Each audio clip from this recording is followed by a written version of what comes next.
how is drama showing up in your team? Some people are playing some games and some people are playing others. And then once we start to identify the pain points around drama, then we introduce them to these commitments that begin to change drama into real co-creation and cooperation. There's a whole other possibility for the innovation and the connectivity and the energy you can have. Those are the 3 payoffs that organizations reliably say happen when they do our work. No one would tell you to title a book, The 15 Commitments of Conscious Leadership, right? Hi, Gay Hendricks here, and you guys are going to love this podcast today, I believe, because we're talking to 2 amazing people that are doing breakthrough work in the business world particularly. And one of my big takeaways is that basically, you become unstoppable when you get your heart and your mind and your spirit lined up and you're really coming from a place of authenticity. That opens a big gateway for you. And our guests today, Diana and Jim, have really opened up an expertise in the area of bringing some pretty wild, radical, liberating concepts into the business world.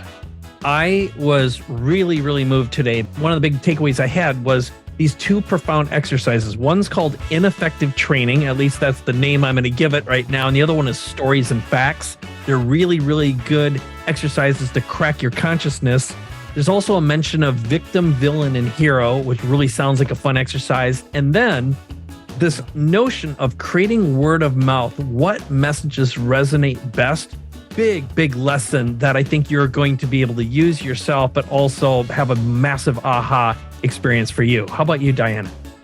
Yeah, well, I like talking about what do you get when you let go of the drama? What are the big 3 payoffs? And I think that's always such a valuable thing. There are 3 things everybody wants. And we'll talk about that in our time together here. How about you, Jim? Well, actually, the thing that hit me the most were Gay's words at the very end of what it is like to be lined up with your head, your heart, your gut, your soul, and your spirit. And that's really what our work is all about. What does it look like to be a fully aligned being in the world? I promise you, this is one of our very, very best episodes. You're going to want to have a pad of paper or something to take notes with. There's so many great takeaways, things that you can use immediately in your business, in your life, no matter where you are. So all that and more in this episode of The Big Leap.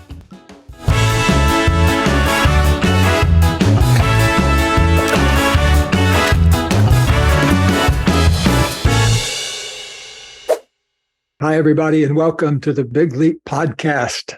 I'm Gay Hendricks here with my cosmic buddy, Mike Koenigs. And today I'm really, really excited about what we've got going on because we're going to be talking today to a couple of my favorite people that I've known for a long time.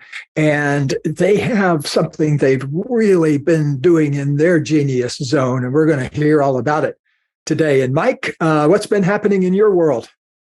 Well, just spent a fantastic weekend really close to you in beautiful Santa Barbara for the ATL event. I hung out with Jack Canfield. We had dinner actually the night before last.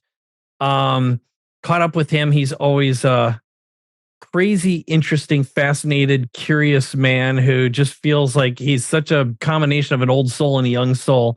And of course, your good friend, Jim Selman. Good. Yeah. That's one of many meetings I've skipped this year. I've been having myself on a homeopathic meeting diet for the last 10 years or so. But I saw pictures of you guys over there. It was really fun to watch. Jack Canfield and I go so far back that I actually helped him get his first book published.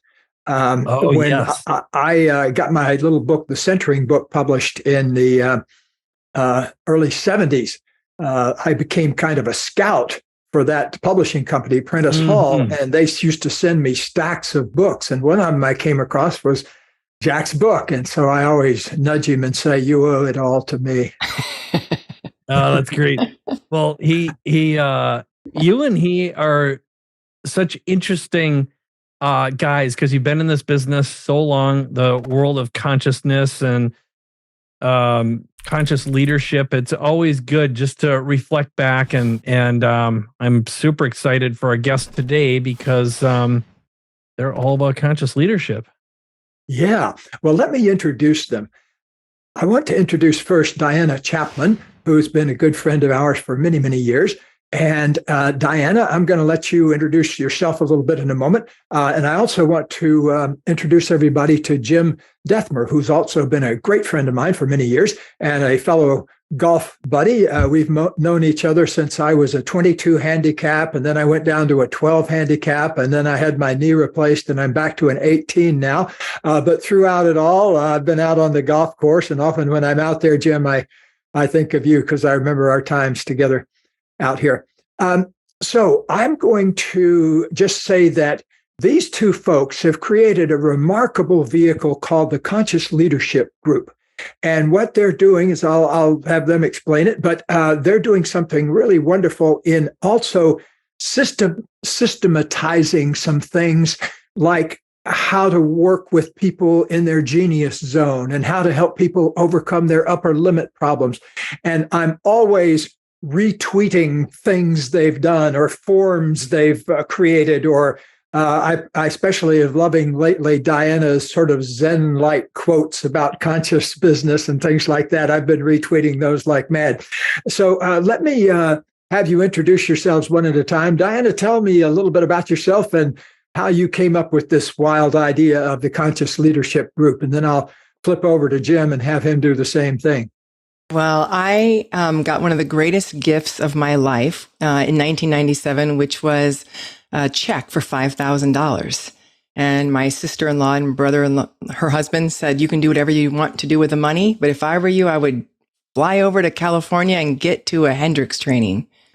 So I said, why not? Let's do it. And I can remember it felt like somebody turned a switch on inside of me, like a light switch. Everything came multicolor. And I remember thinking, this seems criminal that all these ideas and models and concepts on how to be living a life free of drama are so secret. I didn't know about these things. And so I remember thinking at that first training, I'm going to spend the rest of my life figuring out how I can make these concepts more broadly available to the world at large. And that was the catalyst for me to co-found the Conscious Leadership Group with Jim. And it's our purpose in life to take the material we learned from you, Gay, and from a few other folks and turn it into digestible material that the business world can take in and create a lot less drama there. And I'm so happy to see you guys doing that because you're doing all the things that I love to see somebody else do. I spent many hours and days and months trotting corporate halls back in the 80s and early 90s and boardrooms and things like that. And I'm really so glad to have another generation out there doing these things because they are incredibly valuable. Well, Jim, how about you, sir? Great. So the story that's relevant here begins just 20 years ago or so when my wife, Debbie, said, hey, I'd like to go to a couple's weekend. And she holds up one of your books, Gay, and we end up going out to Ojai and going to a weekend. What was magical about the weekend, amongst many things, is one of the first people I met at the weekend before meeting you and Katie was Diana. She was already enrolled in your apprentice program. Oh. And Debbie and I were just showing up. And it's a hilarious story because here we were a couple of fairly traditional Midwestern folks beginning to kind of voyage off into this world of consciousness. And the apprentice group was having what was called a persona party, where you find one of your little selves that's active in your life, and then you dress up as that self and you come to a party and you play it out. We've done dozens of them. Wildly fun, entertaining, and incredibly deep learning occurs. Well, I met Diana first when she was in persona, dressed up. I think she had a pig nose on, but I'm not positive. And a fast friendship commenced that weekend. And then it was that weekend as well, Gay, that I met you and Katie and began what has been a lifelong devotion to being a conscious leader and bringing these things to the business world. One of our geniuses, Diana and mine, we believe, is communicating these transformational principles in a way that business people get it. So we can kind of say it in words and with illustrations that they get. And that's really been the backbone of what we're up to. We say that our purpose is to support the expansion of conscious leadership in the world. Another way of saying that is we want to really end suffering on the planet. And our target is hard-edged corporate leaders, business people. So that's what we're up to. That's how it all started for me. I'm really so happy to see you all doing that. And one of the things I was mentioning I've most admired is how you've turned things into really simple, powerful, short learning materials, that are really fun to look at visually, and they have a tremendous amount of information on each area. And by the way, our viewers and listeners, get on the Conscious Leadership Group's social media channels, because they put out absolutely wonderful things that you can just take off the screen and use that day. And also, I want to put in a big plug for the book. And so tell us a little bit about how the book came to be and what that's doing for you and how you guys did that and the title of it and all of that. Yeah, we wrote the 15 commitments of conscious leadership. And the first few commitments we actually got because you and Katie wrote them. And we thought, these are such great commitments. And we were working with some leaders who said, well, tell us more about what it looks like to really take radical responsibility. And where can we read more about that? And so we thought, well, maybe we should map that territory a little bit. And so the 15 seemed like a lot, but we thought thorough and really covers all of what it means to live in a state of trust versus a state of threat. And we particularly put all of these concepts to illustration through business examples, so people in the business world could see how they play out. And yeah, anything else you want to say about that, Jim? Just that when we first wrote the book, unlike you, Gay, we hadn't set a life goal to write book after book after book. I'd written one book before that, but we kind of thought we're going to write one book. So let's say everything we know about the subject of conscious leadership, because if you go to anybody who knows anything, no one would tell you to title a book, The 15 Commitments of Conscious Leadership, right? It's the 7 Habits of Highly Effective People or the 5 Dysfunctions of a Team. You want 5, 4, 3, 2, 1, not 15. But it was because we really thought this is everything we know about the subject. And it was when we wrote it. Well, 15 actually probably works pretty well out in the business world because they want more. They don't want just 7 habits of highly effective people. That's right. They're always asking, what else you got? What else you got? So we gave them such a full meal that they don't ask for more.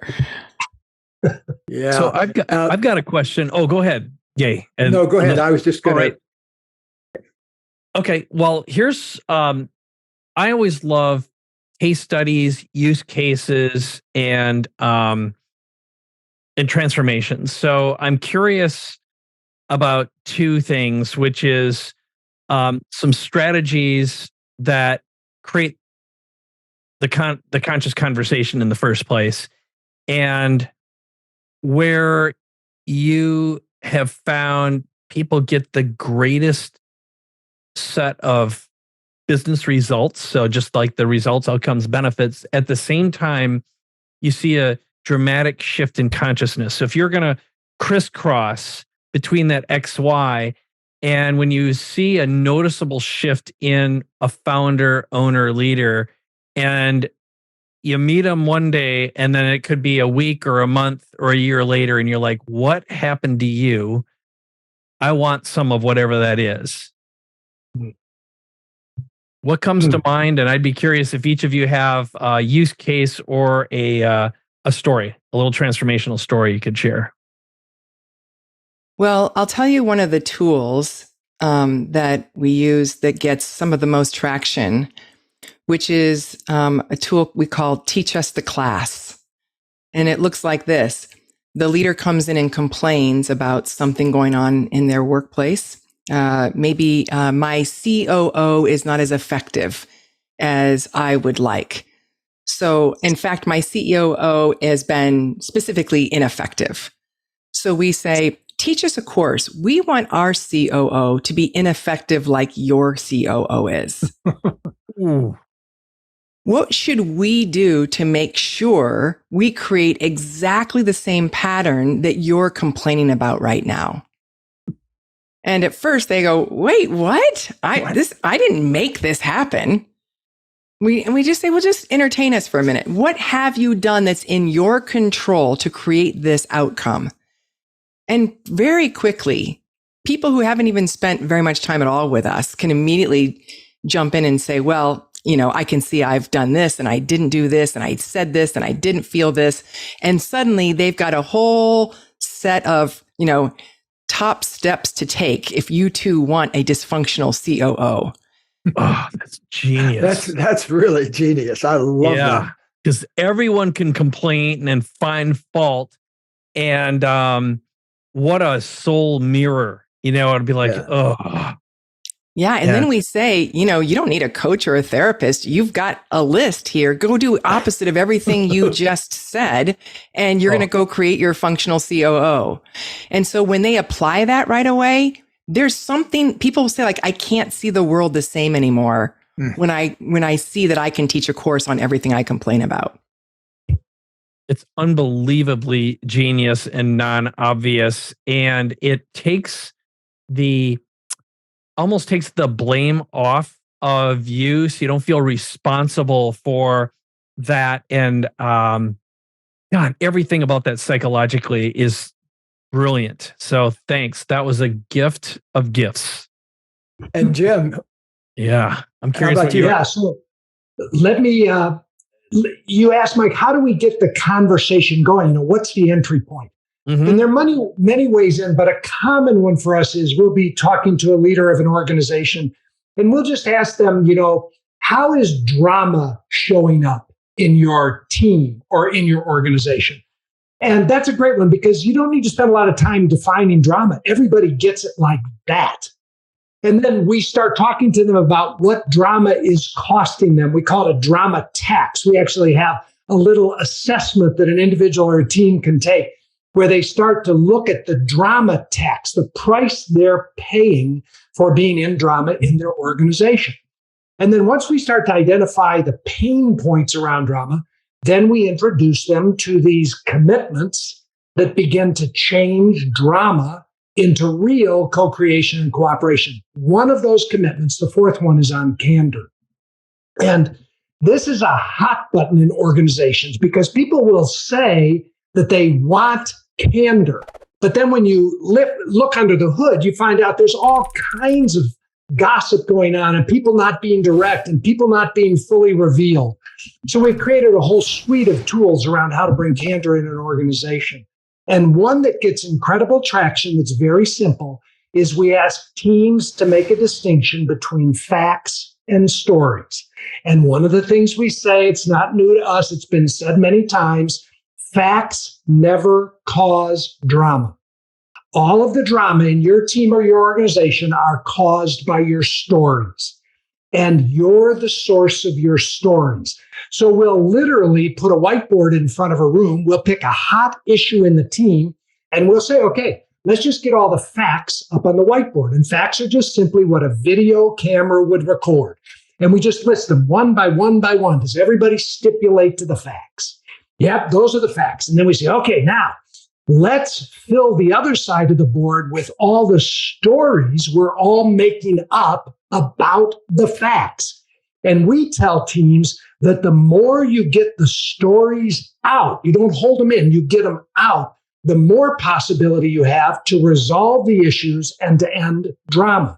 So this great distinction between facts and stories. Stories are made up by these little minds of ours. And then we teach teams how to hold their stories lightly. It's my story, but can I hold it lightly instead of like a dagger that I want to stab you with or that I need to be right about? Can I hold it lightly with curiosity and wonder even can I see how the opposite of my story could be true? And when everybody starts doing that, the amount of space that opens up in the room and in the team to look at new possibilities or new ways to create different outcomes is profound and palpable. So the fact story distinction in the realm of candor is another tool that clients really love. I've got a commentary on that. If it's okay, Gay, Sure. Just a distinction here. Okay. Again, genius, brilliant. So I was watching I don't know if you've seen this. Bill Maher has a podcast now, and it's the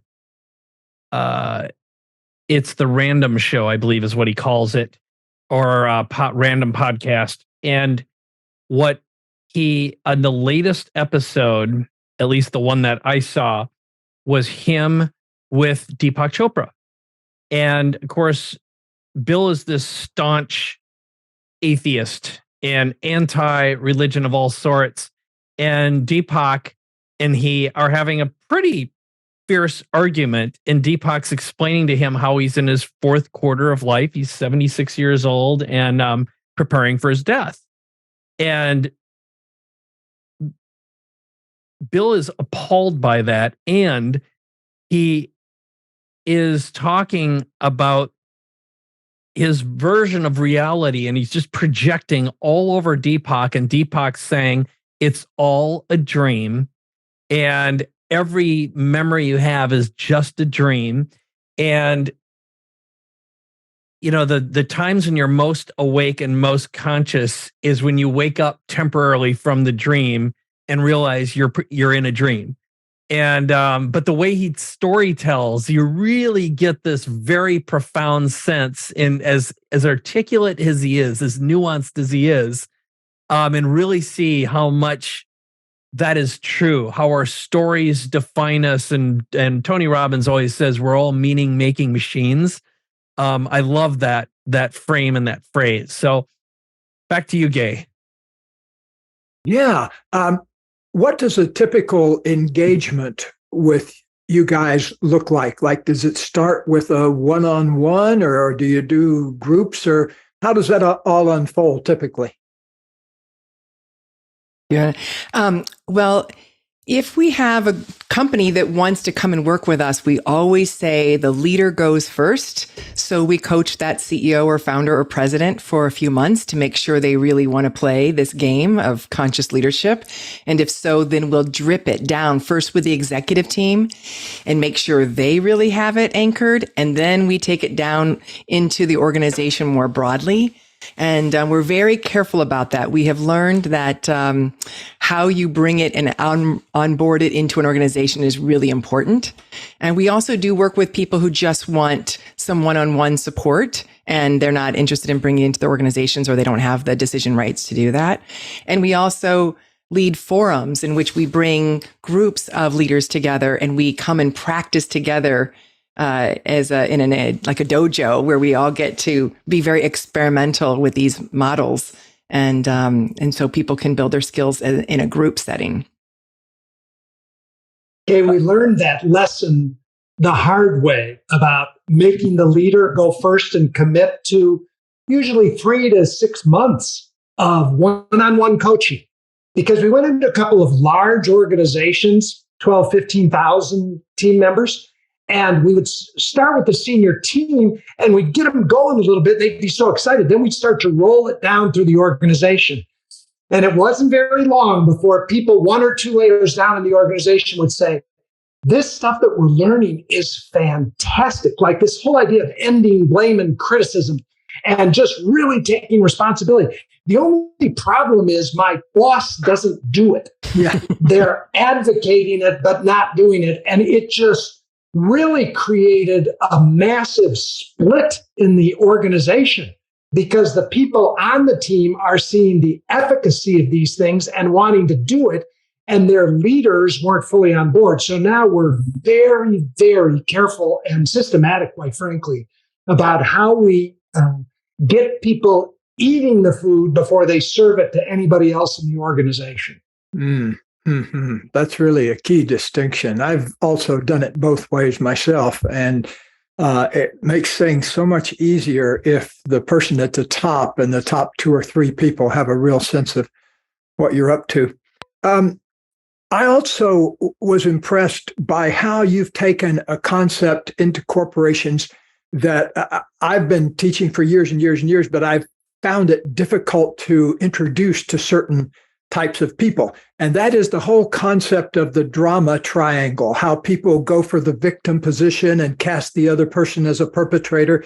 And I wonder, how have you guys finessed that so you get that to be a palatable kind of thing that people can digest in the boardroom or the halls of the company? Yeah, it's one of the very first things we introduce when we work with somebody is this idea of, are you above or below the line? And if you're below the line, you're in a state of victimhood, which then puts you right smack in the drama triangle. And they get it. It's actually surprisingly obvious to them where they are in the drama triangle, and they see how they are in it, others are in it. And one of the things that we do is we really ham it up. We tell them, get in here and make it a soap opera and see if we can make this funny, because it is a little funny, all this drama. It's tragic too, but funny. And so it's the humor, I think, that we bring to the model that makes it digestible for folks. Yeah, that helps to get it into the system a little easier. Yeah. Yeah. We also say to the leader, make sure you bring a really juicy topic that is vulnerable for you. And when that leader, people in the room go, whoa, they're going to talk about that, then it helps everybody else open up and get more vulnerable. And like you're saying, Diane, and you know this, that the concept of the drama triangle, that there are people sitting in the victim base, poor me. I'm at the effect of people in the villain base, trying to figure out who's going to get blamed, myself, the other, the collective, and people who are trying to rescue or relieve the tension. They get it. It's not like a difficult concept to get. All you have to do is say, just, watch your favorite nightly news and, or just get on your computer and get on social media. You'll see the drama triangle becomes apparent instantly. So then they get the concept. Okay, that's great. And then we say, now pick a real problem. We always do this, pick a real problem that's going on your team. And sometimes we'll give them a gentle on-ramp. Like we have a very simple handout that says, here's what words are going on in your head and coming out of your mouth when you're in the victim space. Here are the words when you're in the villain space. Here are the words when you're in the hero space. Before we invite them to embody it and stand up, we might just say, just take a piece of paper and just write down, do you hear any of these words in your thinking or coming out of your mouth, or are you hearing them in the team? And now they're starting to go, oh yeah, oh, got it. Okay, got it. But the big shift occurs when they're willing to take the responsibility of locating themselves in the drama triangle. And this is why we do it physically. We put the bases on the floor because there's something about standing up out of your chair, walking over around the issue. Let's say we missed our quarterly sales target, walking over around the issue and stepping into the triangle on one of the bases and starting to speak from there. And then one of the ways we exaggerate and make it fun with a team, we'll take an issue like that, and then we'll take turns getting in the drama triangle from my perspective around why this is the way it is. And that can be really edgy for some teams and then start to become really enlightening and ultimately really fun. How do people usually get hold of you? Do they read your book first, or how do they get in the door, so to speak? Yeah, I think reading our book is one way, but honestly, in our work, word of mouth is probably one of the key ways we get business.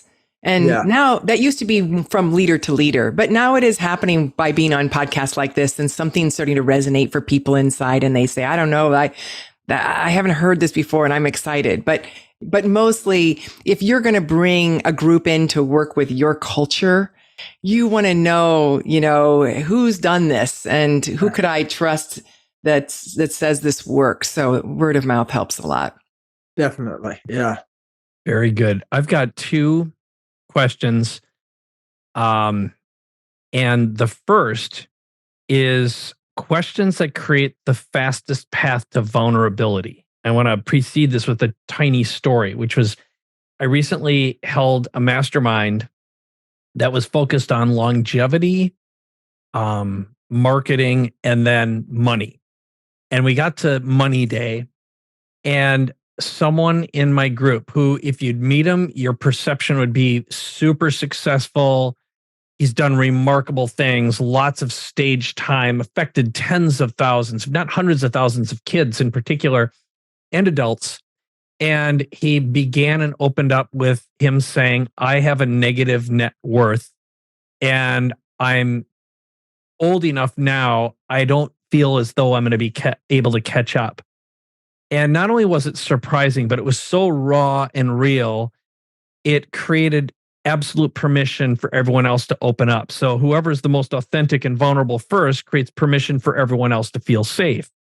So I'm curious from both of your perspectives, if there's an exercise or a question or a series of questions that open and invite that absolute raw, unexpected vulnerability. Well, I'll give you a couple of very kind of specific questions we'll use. Now, it depends on the setting, but we'll frame what vulnerability is. We'll talk about it a little bit. We'll model it, just like you're talking about. Mm-hmm. And then if it's, let's say, a group of 6 to 10 people, we're sitting around in a circle. This wouldn't be our first question, but soon in, we'll have everybody complete this sentence. If you were to really know me, you'd know blank. Mm-hmm. Sometimes we just start, if it's a new group, we might start with, if you were to know me, you'd know blank. And then the next one might be, if you were to really know me, you'd know blank. Everybody goes around and you can just see, it's like buddy breathing, when we're below the surface of the water, we're just kind of seeing, okay, Gay said that, Mike said that, I'll take a little more risk. Then the next round is, what I don't want you to know about me is blank. And then the next round is, what I really don't want you to know about me is blank. And again, we're very clear, Mike, at the beginning. We say, you get to, we're going to kind of gently get into the pool together. You can just take off one sock. You don't have to get totally naked and skinny dip right away. Just find your edge, is the way we say it, and just go maybe 10% more with one of those questions. And I want to tell you, Mike, we've done this dozens and dozens and dozens of times with groups of people. It's not uncommon that after our initial hour and a half, 90-minute session with people, they'll say, I'm more known by this circle than I am by most of the people that are in my life. And I know these people better than I know most of the people. So those are 4 little sentence stem completions that we do.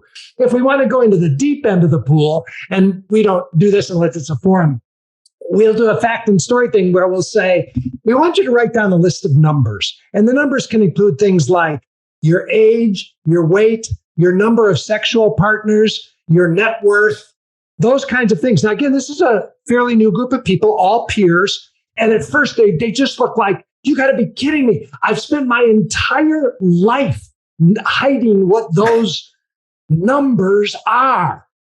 And then when they say them, a follow-up exercise will be, what stories are you making up about the numbers? Because the numbers are just numbers. But again, at the end of that, people feel so relieved to be witnessed in the truth of what they are, especially around stuff that they've made such a big deal for so long. So that'd be a starting point for some of these things we do with people. That's amazing, the liberating power of authenticity. There was a famous study by a psychologist down at California Lutheran University, and he took a whole group of students, and all he had them do was 4 days of journaling for 15 minutes about how their life was going and what was going on in their life. So 1 hour of journaling. And then he followed the students throughout the year And he found that the ones who had journaled had less visits to the campus health center than the control group that hadn't done any journaling. And I mean, if an hour of just writing out the truths about your life can do that, imagine what something like you guys are talking about, because being able to share feelings and thoughts and things like that in real time is really an acid test, I think, of your ability to have a successful life. Yeah, that makes so much sense. I've spent the entire day working with CEOs who are dealing with the Silicon Valley Bank collapse. And so every person has started up the call and each one looks like they've been through the ringer. And so one of the very first things we do is, how are you feeling? And can you let that move all the way through your body? And there's been more feelings today than I've been with in a long time with all these folks. And reliably, they all said the same thing at the end of the call, which was, I feel so much more alive now. Getting all of those feelings out. I had no idea how scared I was, how sad I was, how angry I was. So, I can imagine if those folks kept all that down, how that's going to affect them in their physical and emotional well-being. Really? Well, what's next for you folks at the Conscious Leadership Group and you all personally? Yeah, we're starting to articulate, what does it take? We want to think about conscious leadership like a game, like if you were learning to play softball. There are rules of softball, and nobody says like, oh, that's so controlling that you have to hit the ball this way, or that this is a foul. Everybody just agrees like, okay, these are the rules of the game. And what we see in organizations is that some people are playing some games and some people are playing others. And so what we want to do is articulate, what are the rules of the conscious leadership game, that if we all agreed upon these rules, we would have so much less drama and free up all that energy to be in our zones of genius and be highly creative and have a lot of play. And so we're focusing on what is the clear articulation of that? What would we have to all commit to? What were the agreements we would have to make so that we would all be playing on the same field together? I'm sensing a new book maybe in your future. It is. That is the new book we are writing. Oh, right. Yeah. Well, fantastic. Well, I know your first book, the 15 Commitments book, has had a huge impact out there in the world. And I'm so happy to see that. Anything else you'd like to add before we kind of fold up shop for the day? I've got one question, if I can, and it will be a gift for both of you, if it's all right. And that is, if you had mentioned earlier about how your best business comes from word of mouth. So if you were going to think about, and this is a question for both of you, what message resonates best with your perfect audience that has created the most word of mouth? And I'm asking you that because I selfishly am curious what the answer is, but also because it's your opportunity to create the most resonant message that might create the most action for you. It's a great question. Well, two things. I think for leaders in organizations and teams, it would be something like this. We get that drama is natural and normal. Second, drama is toxic. And third, drama is actually optional. You can really live a drama-free life. And when you do, the game is so damn much fun. So that would be for teams and organizations, something like that. And then for me, I'm in that fourth stage of life that gets talked about, that retirement to the forest, that forest dweller. Forest dweller. And so when it comes to individuals, the individuals that I coach now it would be this: you've done everything you thought you needed to do to be happy and free, and you're not. then I'd say, let's have a conversation. Oh, Those are the men and women that I want. I'm up here in my cabin in the northern part of Michigan, and it's snowy out and cold, and right out that door is the forest. And I would just say to all those men and women, just come walk in the forest with me. Damn. How about you, Diana? I think similar to Jim's, but I like to say, imagine if you freed up all of the energy that you put into the drama that you have in your life. If you were to free up all of that energy, what would you do with it? And especially in an organization, what would you as a group want to do with all that freed up energy? And give them a little time to think about that. And they start going, wow, we could do this, we could do this. And they get so lit up that vision starts to get them motivated to say, wow, we'll have some discomfort learning about conscious leadership to be able to create that. Because that, to Jim's point, that's more fun. So we like to say there's a whole other possibility for the innovation and the connectivity and the energy you can have. Those are the 3 payoffs that organizations reliably say happen when they do our work. We have more energy, we think more creatively, and we're more connected to one another.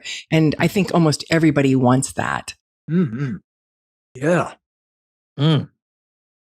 Well, thank you so much for sharing these things. That's, as I've said, I really appreciate what you're doing and love to see it proliferate. And how many folks work for you guys now and then in the larger space of your organization? I think we're about 25 folks now, maybe a few more than that. Yeah.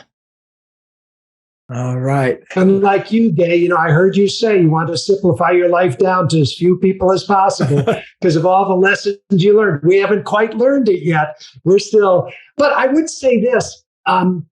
This is really important. From the very beginning, when Diana and I started, it's all about what supports our aliveness, our fun, and our playfulness. So our team are all highly curated. They're all playing the same game. So it's fun. It's enlivening. There's zero drama in the space. So we're able to leverage, I believe, the cooperation of some highly gifted people. Well, may it continue. So Diana Chapman and Jim Dethmer, founders of the Conscious Leadership Group, thank you so much for joining us today. I really appreciate your big leaps and your willingness to talk from the heart about what you're up to.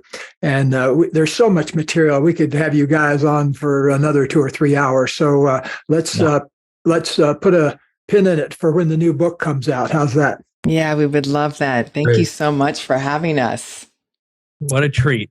So I want to double everything Gay said. This was an unexpected delight. I didn't know what to expect when I was researching and looking at your materials going, wonder where this is going to go. But I felt like we were playing a game together, and I can see how you make this deep consciousness and leadership fun when we live in a world of landmines right now. There are so many of them. And I know I would love to have this and your work in my life. And I can see how it fits into any organization right now, just navigating the complexities that any leader has to deal with. So thank you. Thank you very much. And anything else before we wrap up? And I'll close out the podcast.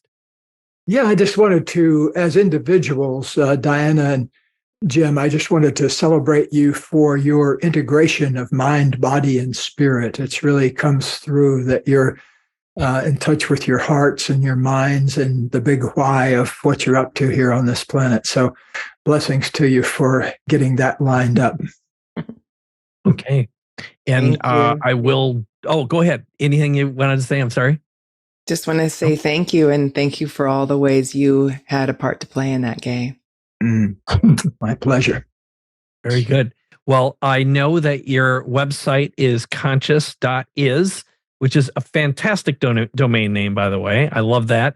And I'll make sure that links to your book are in the podcast notes. And of course, links to your site So, and of course, there are plenty of notes that I took on the show that'll be in the description copy as well. So it'll make it easy to look at and be able to use the tools that you shared today. So with that, what I'd encourage you as our listener, as our viewer today, make sure you head on over, invest in Diana and Jim's book, of course. And the second thing is, if you've enjoyed this, please share it with someone, because the best thing for this podcast is word of mouth and sharing it with people you love, you care about, need the support and help. And of course, we always appreciate your comments and your 5-star reviews on Apple Podcasts, or if you're watching this on podcast or on YouTube. God, I am having a day with my mouth today. But please give us a thumbs up. It'll help the algorithm and help great people find this show.